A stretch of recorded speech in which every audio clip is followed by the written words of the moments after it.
Great friends. இது பார்த்தீங்கன்னா fort as per.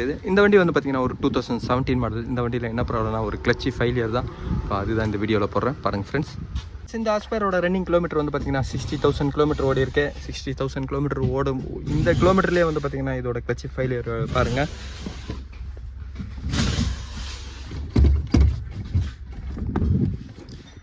Friends இதுதான் கம்ப்ளைண்ட்டு. ஃப்ரெண்ட்ஸ் இந்த அஸ்பரோட கிளச்சி எம்சி அசம்பிள்லேருந்து பார்த்தீங்கன்னா கிளச்சி எஸ்சி அசம்பிளுக்கு வந்து பார்த்தீங்கன்னா ஒரு ஹை ப்ரெஷர் பிளாஸ்டிக் டியூப் தான் வருது. பிளாஸ்டிக் டியூப் வர இடத்துல இந்த இடத்துல பேட்டரியில் ஏதாவது டிஸ்ட்ரிபியூட்டர் உங்களுக்கு லீக் இருந்தால் கூட வந்து பார்த்தீங்கன்னா அந்த பிளாஸ்டிக் டியூப் வந்து உங்களுக்கு ரஸ்ட் ஆகி போயிடும். அந்த ரீசன்னால கூட வந்து பார்த்தீங்கன்னா ஹைட்ராலிக் சிஸ்டத்தில் பஸ்ட் ஆகிடுச்சுன்னா லீக் வந்துச்சுன்னா கூட வந்து பார்த்தீங்கன்னா கியர் என்கேஜ் ஆகாது.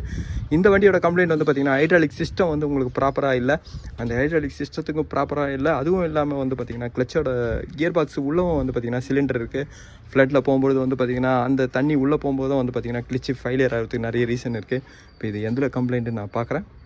ஃப்ரெண்ட்ஸ் ஏற்கனவே இந்த ஹைட்ராலிக் ப்ரெஷர் ஓஸ் வந்து பார்த்தீங்கன்னா இந்த டிஸ்ட்ரிபியூட்டர் உங்களுக்கு உள்ளே பட்டதுனால இது ரெஸ்ட் ஆகி போயிருந்தது. அதனால் இந்த ஓஸை வந்து பார்த்தீங்கன்னா நாங்கள் இன்சுலேஷன் இதில் சேஞ்ச் பண்ணிட்டு இன்சுலேஷன் பண்ணோம்.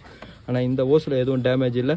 இதுக்கப்புறம் வந்து பார்த்தீங்கன்னா உள்ள கிளச்சி சிலிண்டர் நான் செக் பண்ணுறேன். அதேமாதிரி வந்து பார்த்தீங்கன்னா எம்சி அசம்பிளும் ஃபெயிலியர் ஆயிடுச்சா நான் செக் பண்ணுறேன். கியர் பாக்ஸும் வந்து பார்த்தீங்கன்னா நான் டவுன் பண்ணுறேன். இந்த அஸ்பரில் வந்து பார்த்தீங்கன்னா கியர் பாக்ஸை நான் டவுன் பண்ணிட்டேன். இது கிளச்சி ஃபெயிலியர் ஆன ரீசன் பாருங்கள். கிளச்சோட ஸ்லே சிலிண்டர் போனதுனால தான்.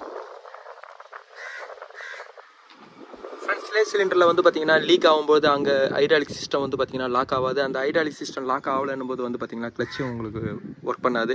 பெடல் ஃப்ரீ ஆகிடும். பெடல் ஃப்ரீ ஆனால் கியர் என்கேஜ் ஆகாது. அதேமாரி இந்த வண்டி வந்து பார்த்தீங்கன்னா ஒரு வாட்டர்லாம் உள்ளே போயிருக்கு பாருங்கள். இதெல்லாம் வந்து பார்த்தீங்கன்னா ஒரு வாட்டர் உள்ளே போனதுனால தான் உங்களுக்கு தண்ணியில் போகும்போது வந்து பார்த்தீங்கன்னா உங்களுக்கு வாட்டர் என்ட்ரு ஆகும்போது அந்த இடத்துல லூப்ரிகேட்டிங் இருக்காது. லூப்ரிகேட்டிங் இல்லைன்னும்போது வந்து பார்த்தீங்கன்னா கிளச்சு சீக்கிரமாக வேர் அவுட் ஆகும்.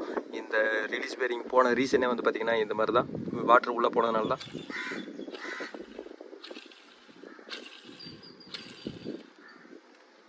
ஃப்ரெண்ட்ஸ் இதோட கிளச்சி பிளேட்டு கவர் அசம்பிளோட வேர் அவுட் எவ்வளோ தூரம் ஆகிருக்கு பாருங்கள்.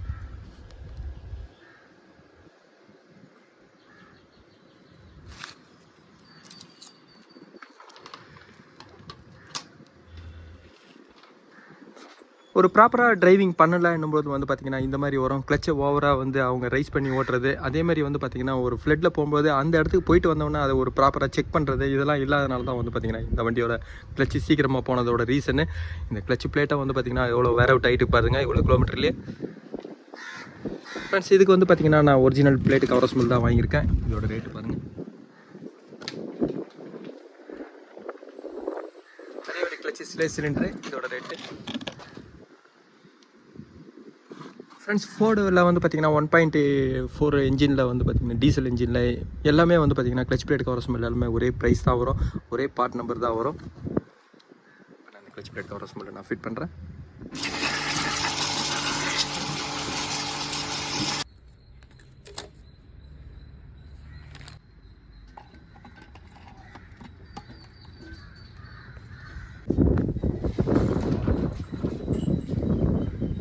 ஃப்ரெண்ட்ஸ் இப்போ கிளச் பிளேட் கவர் அசம்பிள் நான் ஃபிட் பண்ணதுக்கப்புறம் வந்து பார்த்தீங்கன்னா கியர் பாக்ஸ் நான் லோட் பண்ணுறேன்.